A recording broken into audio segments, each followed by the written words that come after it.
All right, I'm going to record this right quick, but I had a good comment from Ole who asked a little bit about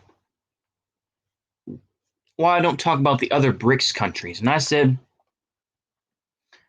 that's a good idea. I said, why don't I talk about the other BRICS countries? It's a good way to break up the content and good way to break off from balkanization and everything else. That's kind of getting stale. We'll talk about that when things get a little bit rougher, but I think it's a very good idea. So shout out to Ole for that. Ole Zutul. I'm just gonna, I hope I pronounced that correctly, but nonetheless, shout out to him for that. Very good idea. I'm glad he said that. I really am, because it's very interesting. I think with South Africa, it's a very South Africa kind of plays the background, doesn't it? I think South Africa has a lot of influence that a lot of folks don't know about. The thing is that South Africa still has weapons that are being given to Saudi Arabia in their war against Yemen. And I think a lot of people don't really they don't really talk about that. They think of South Africa as ANC or Maplasmurda, as a lot of folks may say, all that business, but they don't really talk about the strategic power. I think that South Africa does have a strength in that. They do have a military industrial complex, as small as it may be. I think it's important to kind of discuss here. I'm actually going to look this up here a little bit. I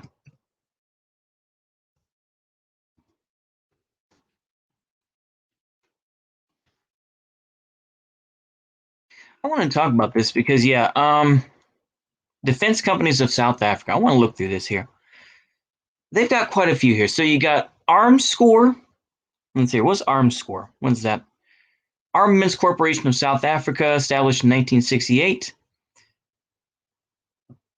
It's still worth net income is 235 million rand, I should say. Yeah. Arms procurement, French personnel carrier. So fair amount of power that South Africa does have. I think that's a very good opinion. Now, Ole also talked about countries like India and Brazil. And I think that's very important as well. I'm going to look up these issues, but this is very, I'm glad that he did that. Shout out to him. You have companies like Sandock Austral, formed 1971, armaments company. I think that I'm going to say this, and it's probably going to be a little bit ignorant, but I think South Africa is more of a specialty arms producer, in the sense that they produce a lot of stuff that's kind of like ooh and ah. It's fairly good quality. I'm going to assume. This is just my, outright type of thing. The Ratel infantry fighting vehicle. Let's see here. So they produced this vehicle. Let's see here. Engine. Trying to take a look at it here. But yeah, South African, the border wars, foreign service. I think that South Africa is also kind of a base for a lot of mercenary type stuff, we have to remember is that just because apartheid ended in 1994 in South Africa, even I saw this on a Vox special. I know, take it with a grain of salt, but the apartheid system still exists in many ways. The segregation, everything else. Regardless of what the ANC talks about, regardless of what Julius Malema threatens to do, and all this other stuff, South Africa is definitely a place that there's a lot of niche stuff going on. And I think it's one of those places that kind of people forget about. But I think that it's one of those places where it's like if you can't go to the U.S., you can go to South Africa and get some stuff done. So I do think that's a very important aspect here.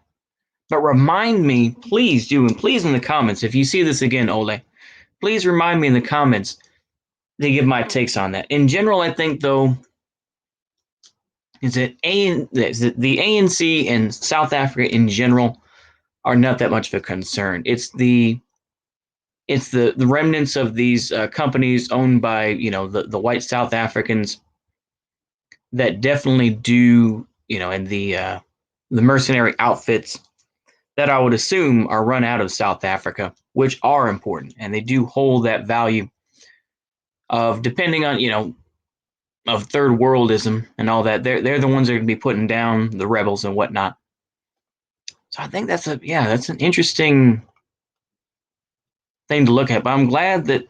But once again, though, I will say it again. I'll just repeat myself at this point. But I'm glad that he brought that up. Let's see here. What else? Atlanta's diesel engines. Oh, really? Wow. Huh. I'm just looking through the wiki here, but yeah, that's very DCD Group, South African manufacturer based in Vereeniging, South Africa. Yep, there you go. Current CEO, yeah, Westinghouse. Oh, really? Huh. Well, there you go. Anyway, that's some good information. It's kind of a brief overview that I have, but I hope you'll enjoy that. See you later, and goodbye.